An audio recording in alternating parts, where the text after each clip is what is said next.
कभी कभी सैन्य टकराव में कुछ ऐसा होता है जो कहानी को बहुत दिलचस्प बना देता है। आज हम एक ऐसे ही ऑपरेशन की बात करने वाले हैं। एक ऐसा मिशन जिसके बाद अमेरिका और ईरान दोनों ने अपनी अपनी जीत का झंडा फहराया।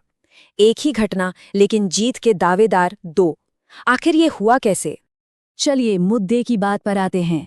ये सवाल ही तो सब कुछ है ना कि कोई सेना अपने ही इतने महंगे हथियार, अपने ही फाइटर जेट्स को क्यों तबाह करेगी।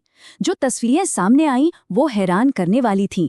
ईरान की जमीन पर बिखरा पड़ा अमेरिकी सैन्य साजो सामान का मलबा, मतलब 2 ट्रांसपोर्ट प्लेन, कई हेलीकॉप्टर्स, सब कुछ खाक। आखिर ऐसा करने की नौबत क्यों आई? तो इस पूरी कहानी की शुरुआत होती है एक बड़े संकट से। ये सब तब शुरू हुआ जब एक अमेरिकी F-15 फाइटर जेट को ईरान के ऊपर मार गिराया गया। देखिए, सब कुछ बहुत तेजी से हुआ। प्लेन नीचे गिरा और उसके 2 पायलट दुश्मन के इलाके में, मतलब ईरान की जमीन पर जा उतरे। अमेरिका ने एक पायलट को तो फौरन रेस्क्यू कर लिया, लेकिन दूसरे पायलट को ढूंढना वो एक बहुत बड़ी चुनौती बन गया। 40 घंटे से ज्यादा का वक्त बीत गया और समय के खिलाफ एक दौड़ शुरू हो गई। एक तरफ ईरानी सेना उस पायलट को ढूंढ रही थी और दूसरी तरफ अमेरिकी स्पेशल फोर्सेस उसे बचाने की कोशिश में लगी थीं। ये कोई छोटा मोटा रेस्क्यू ऑपरेशन नहीं था, बिल्कुल भी नहीं। समझिए कि 200 से ज्यादा अमेरिकी सैनिकों को इस मिशन पर लगाया गया था। एक ऐसा मिशन जो पहले कभी नहीं हुआ था। दांव पर एक अमेरिकी पायलट की जान थी। तो चलिए अब इस पूरी कहानी को अमेरिका के नजरिए से देखते हैं। उनके लिए सिर्फ एक ही चीज मायने रखती थी, अपने पायलट को किसी भी कीमत पर सुरक्षित वापस लाना। और फिर डोनाल्ड ट्रंप का वो ट्वीट आता है जिसमें वो ऐलान करते हैं कि मिशन कामयाब रहा। अमेरिकी नजरिए से ये एक जबरदस्त कामयाबी थी। जरा सोचिए, दुश्मन देश की जमीन में इतने अंदर जाकर अपने सैनिक को जिंदा बचा लाना, ये उनकी काबिलियत का एक बहुत बड़ा सबूत था। लेकिन कहानी यहीं खत्म नहीं हुई। पायलट को बचाने की इस जद्दोजहद में एक नई मुश्किल खड़ी हो गई थी। मिशन के दौरान कई अमेरिकी विमान और हेलीकॉप्टर ईरानी फायरिंग की वजह से जमीन पर ही डैमेज हो गए थे। अब अमेरिकी सेना के सामने एक बड़ा सवाल था कि इन क्षतिग्रस्त विमानों का क्या किया जाए। तो उस वक्त कमांडर के दिमाग में क्या चल रहा होगा? देखिए, पहला लक्ष्य तो पूरा हो गया था, पायलट सेफ था, लेकिन अब एक नया खतरा था। अगर ये डैमेज हुए विमान ईरान के हाथ लग जाते तो अमेरिका की कीमती मिलिट्री टेक्नोलॉजी भी उनके हाथ लग जाती। इसलिए एक बहुत ही मुश्किल फैसला लिया गया कि जाने से पहले अपने ही विमानों को बम से उड़ा दिया जाए, दुश्मन के हाथ कुछ भी ना लगे। और ये बात याद रखनी बहुत जरूरी है कि ये कोई आम घटना नहीं थी। इतिहास में ये पहली बार था जब अमेरिका ने ईरान के अंदर इस तरह का कोई ग्राउंड ऑपरेशन किया था। ये एक ऐतिहासिक मिशन था।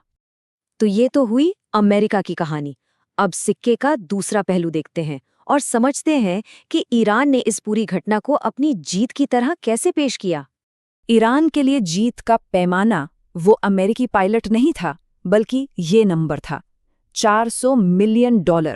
जी हाँ, एक अंदाजे के मुताबिक अमेरिका को इस एक ऑपरेशन में लगभग $400 मिलियन का सीधा सीधा नुकसान हुआ। और ये कोई छोटा मोटा नुकसान नहीं था। जरा देखिए, एक F-15E जेट जिसकी कीमत ही लगभग $95 मिलियन है, 2 C-130 ट्रांसपोर्ट प्लेन जो $160 मिलियन के थे, और भी कई दूसरे विमान, सब मिला के ये अमेरिका के लिए एक बहुत बड़ा आर्थिक झटका था। और इसी को कहते हैं प्रोपेगेंडा विक्ट्री, यानी प्रचार वाली जीत। मतलब भले ही आपने जंग के मैदान में दुश्मन को पूरी तरह से ना हराया हो, लेकिन आपने दुनिया की नज़रों में कहानी को इस तरह पेश किया कि जीत आपकी ही लगे और आपका राष्ट्रीय मनोबल बढ़ जाए। और ईरान ने अपनी जीत की कहानी को बहुत ही शातिर तरीके से दुनिया के सामने रखा। उन्होंने अमेरिकी विमानों के मलबे की तस्वीरें और वीडियो जारी किए, अपने सैनिकों को अमेरिकी हथियार और गोलियां जमा करते हुए दिखाया, और तो और अमेरिकी झंडे को उल्टा पकड़कर ये संदेश दिया कि उन्होंने एक सुपर पावर को अपमानित किया है। तो जब एक ही लड़ाई में दोनों पक्ष अपनी अपनी जीत का जश्न मना रहे हों, तो नतीजा क्या निकलता है? अफसोस, शांति नहीं, बल्कि एक ज्यादा खतरनाक और उलझी हुई स्थिति। तो देखिए यहाँ दोनों के दावे आमने सामने हैं।